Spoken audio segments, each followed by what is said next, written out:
বাংলাদেশের মাটিতে নিয়ে গিয়েছি, 18 বার নিয়ে গেলাম। এই বইটি লিখক সুখানে রাজা হাদাইকে বখশিশ আলা হযরত ইমাম আহলে সুন্নাহ ইমাম আহমদ রেজা যতগুলি গজল শের ও শায়রি লিখেছেন, আমি চ্যালেঞ্জ করে বলেছিলাম বাংলাদেশের মাটিতে কোন বাপের বেটা এই পুস্তকটির ভিতরে যদি ভুল প্রমাণ করতে পারে, আমি আফজাল হোসেন 12 বছরের গোলামি করব। আলা হযরত নবী সম্পর্কে তিনি বলতেছেন 171 পৃষ্ঠার মধ্যে, তু জিন্দা হে আল্লাহ, তু জিন্দা হে আল্লাহ, মেরি চশমে আলম সে ছুপ জানে ওয়ালে। জোরে বলুন সুবহানাল্লাহ। এখানে ছন্দ তাসিল করতে গিয়ে মানুষের 2টা না 4টা চোখ রয়েছে। জোরে বলুন সুবহানাল্লাহ। কয়টা চোখ? 4টা। একটা হচ্ছে জাহিরি চোখ আর 2টা হচ্ছে অন্তর চোখ। জোরে বলুন সুবহানাল্লাহ। জাহিরি চোখে আমার নবী পর্দা করেছেন, কিন্তু অন্তরের চোখে আপনার নবী জীবিত আছেন। জোরে বলুন সুবহানাল্লাহ। যদি জীবিত না থাকে, আপনার কবরে মরার পরে আপনাকে যখন কবরে গিয়ে রাখবে, সর্বপ্রথমে বলে বিসমিল্লাহি ওয়া আলা মিল্লাতি রাসূলুল্লাহ। আপনার লাশ রেখে দেওয়ার পর 3 লোক মাটি দিবে, মিনহা খালাকনাকুম ওয়া ফিহা নুইদুকুম ওয়া মিনহা নুখরিজুকুম তারাতান উখরা। মাটি দেওয়ার পর আপনার বন্ধু, আপনার ছেলে, আপনার ভাই বাড়ি চলে আসবে, কিন্তু আপনার কবরে পুনরায় আল্লাহ পাক আপনার বডির ভিতরে রূহ দান করবে। রূহ দান করার পর কবরে 2টা ফেরেশতা আসবেন। আসার পর আপনার লাশটাকে ধরে বসিয়ে দেবে। বসানোর পর 3টা প্রশ্ন হবে, মান রাব্বুকা মা দীনুকা মা কুনতা তাকুলু ফিহা হাক্কা হাজার রাজুল। 3টা প্রশ্ন হবে। শেষ প্রশ্ন হবে আপনার নবীর সম্পর্কে। আপনার নবী মায়ার নবী, নূরের নবী, জিন্দা নবী। যারা সুন্নি, যারা নবীর প্রতি দুরূদ পড়েন, যারা সালাম পড়ে, যারা মুস্তাফা জানে, রহমত পে লাখো সালাম পড়ে, যারা হাজির নাজির জানে, ওই নবী আপনার কবরে আসবেন আর আপনি দেখাবেন হুয়া মুহাম্মাদুর রাসূলুল্লাহ।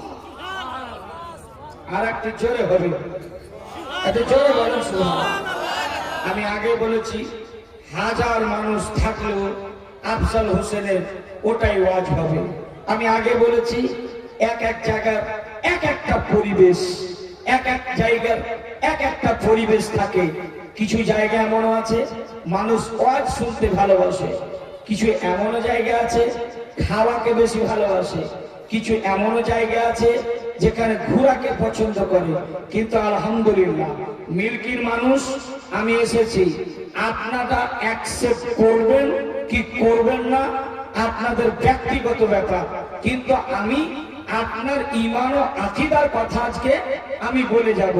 এই মাজলিসের মধ্যে মেম্বারের মধ্যে এমনও চাচা আছে 50 বছর ধরে নামাজ পড়ে, ওটা তাশাহুদ জানে না।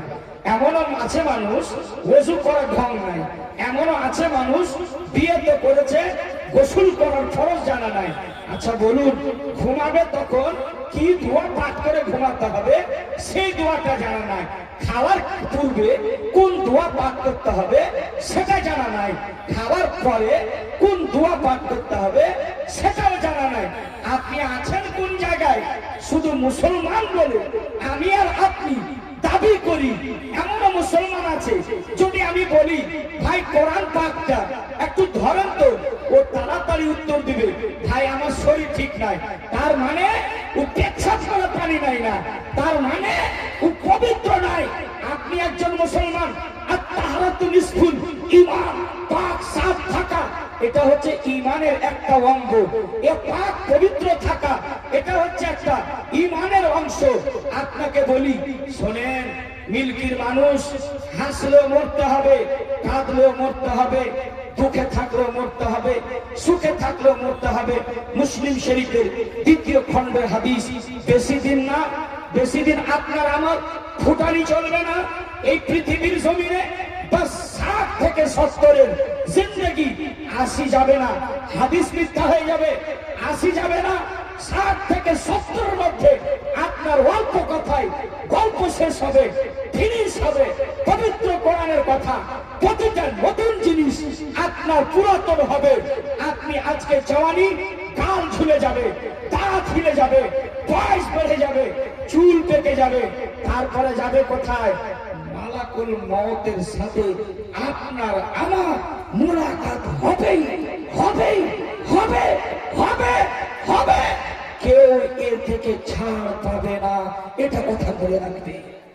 কবরে শুধু আপনি এইরকম চলে গেলে হবে না, কবরে গেলে কবরও বলতেছে, শোন আমি কবর, আমার কাছে আসলে তৈরি হয়ে আসবি, আমার বুকে আসলে তৈরি হয়ে আসিস, বিনা তৈরিতে আসিস না।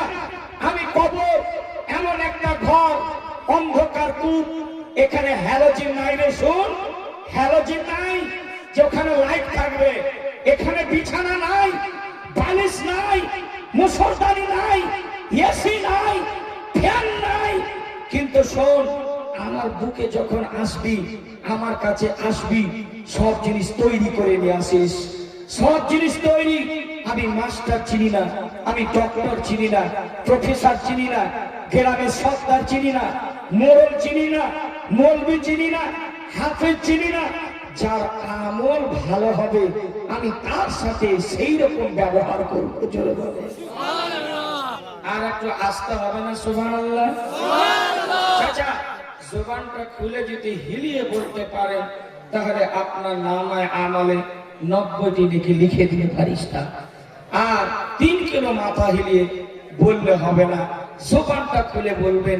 আমার নবীজি, মায়ার নবী, সাহাবেদের সামনে যখন গুপ্তগো করতেন, কথাবার্তা বলতেন, ইসমাইল মুক্তা হতো। আমার নবীজি সাহাবাদের সামনে যখন কথা বলতেন, মুচকি তাবাসসুমের হাসি দিতেন, মধ্যকার দাঁতের ছিদ্র দিয়ে আল্লাহ নবীজির নূরের জ্যোতি বেরিয়ে যেত। আমার নবীজির চরিত্র কেমন, আমার নবীজির ইখলাক কেমন ছিল, ওটাই হচ্ছে